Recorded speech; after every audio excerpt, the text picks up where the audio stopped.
Армысыздар, Қарашығанақ телеарнасының көрермендері, жұма күнге келіп жеткен ақпараттар легімен таныс болыңыздар, алдымен аңдатпа. Ақсай қаласындағы жылыту маусымы өз уақытында басталады.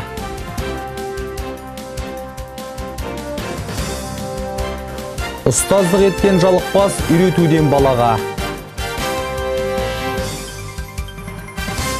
Ақсай қаласында жылыту маусымы өз уақытында басталды. Ақсай жылу қуат мемлекеттік коммуналдық кәсіпорын Бөрлі ауданында әлеуметтік маңызы бар 20 нысан, 4 шағын ауданда 5.500 абонент, 13 шағын ауданда 1.500 абонент, ал Қарашығанақ бір ықшам ауданда 6 үйді жылумен қамтып отыр. Сондай-ақ ағымдағы жыл 4 және 5 шағын аудандарда жылу жүйелері қайта іске қосылды.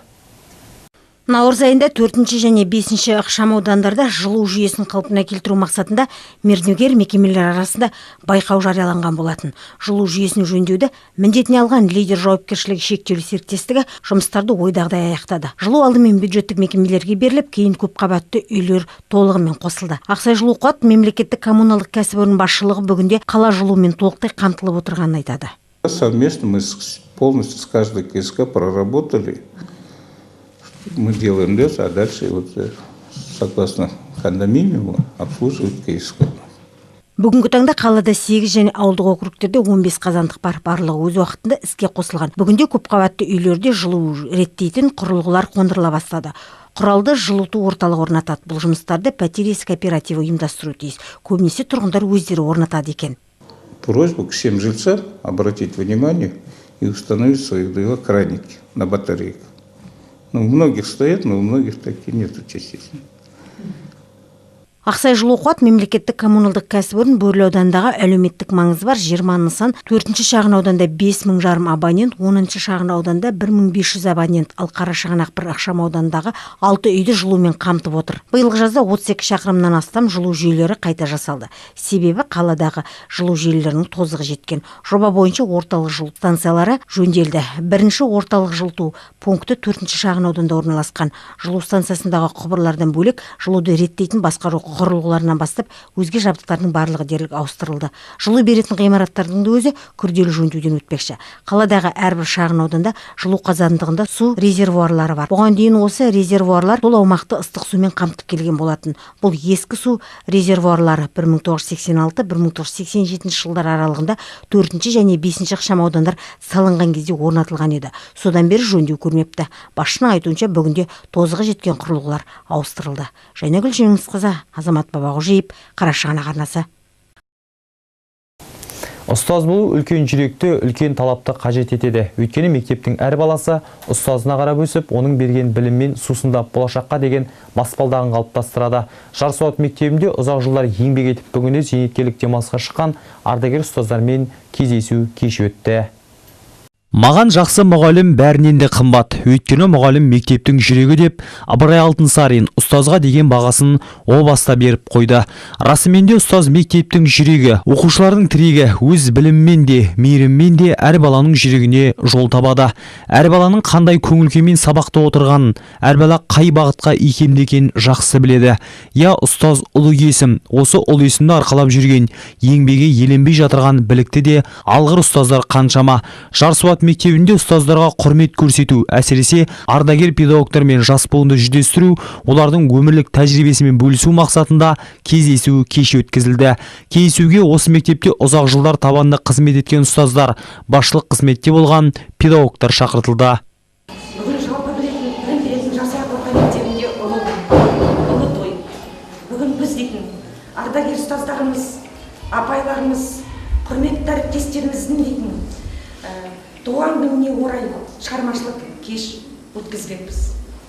Бұл адамдардың әрқайсысы жалпы білім беретін Жарсуат орта мектебінде 40 жылдан астам еңбек етті.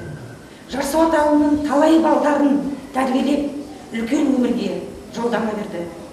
Құрметті туған күн иелері, сіздерді ұжымның атынан, сіздің оқушыларыңыздың атынан шын жүректен мерейтойларыңызбен құттықтап, сіздердің дейтін ешқашан ескермейтін, керектігін жоймайтын, қасиетті де киелі мамандығыңыздың арқасында сіз дейтін егеменді еліңіздің Жарсуат ауылының талай балдарын тәрбиелеп, үлкен өмірге үлкен жолдама беріп адам қатарына қостыңыз. Кездесуге шақыртылған ұстаздар осы мектепте ұзақ жылдар еңбек етіп қана қоймай, ауылда өтетін барлық шараларға қатысып, бала тәрбиесіне жүйелі атсалысып отырған. Ардагер ұстаздардың өз оқушыларының біразы бұл күнде білікті ұстаздарға айналды. Мектептегі айтулы күнге аудандық мәслихат депутаттары да келіп, ұстаздарға деген алғыстарын білдірді. Әрине, ұстаз біздер үшін өте ерекше. Жаңағыдай міне біздің мектеп оқушылары сіздерге қандай арнап тілектерін білдіріп жатыр. Сондықтан уақытында сіздер осындай міне кішкентай балдар, қыздар болып, мектептің табалдырығынан шығып, жоғарғы білім алып, міне де бүгін ардагер болып отырсыңдар. Сол өзіңіздің еңбек жолыңызда мен ойлаймын, бір 2 емес, 3 емес, бір 10 бала емес, бір 100-ден астам өзіңіздің оқушыларыңызды дайындап, бүгін күнде біздің Қазақстан Республикасына өзінің үлестерін қосып жатыр деп сенімдеміз. Сондықтан ұлсат болса, құрметті ардагерлер, сіздерге ең бастысы үлкен денсаулық тілегім келеді. Кездесу кешінде ардагер ұстаздар өздерінің өткен күндеріне шолу жасап, ұстаздық жолдың әрі қиын, әрі көңілді, әрі жауапты екендеріне тоқталды. Бұл күні ұстаздардың құрметіне арнайы видеороликтер ұсынылып, қызмет еткен жылдардың көрінісі көрсетілді. Ал оқушылар қонақтар алдында өз әндерін, шағын қойылымдарын қойып, мұғалімдерге деген құрметін танытты. Келген қонақтар сонымен қатар мектеп мұражайымен танысып, ауыл тарихына көз жүгіртті.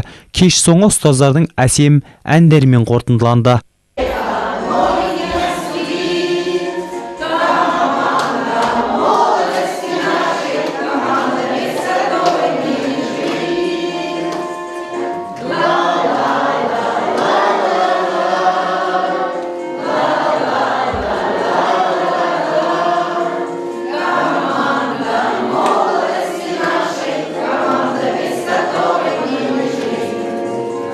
Өтепберген Қарасай, Тимур Төлепбергенов, Азамат Бабагужиев, Қарашығанақ телеарнасы.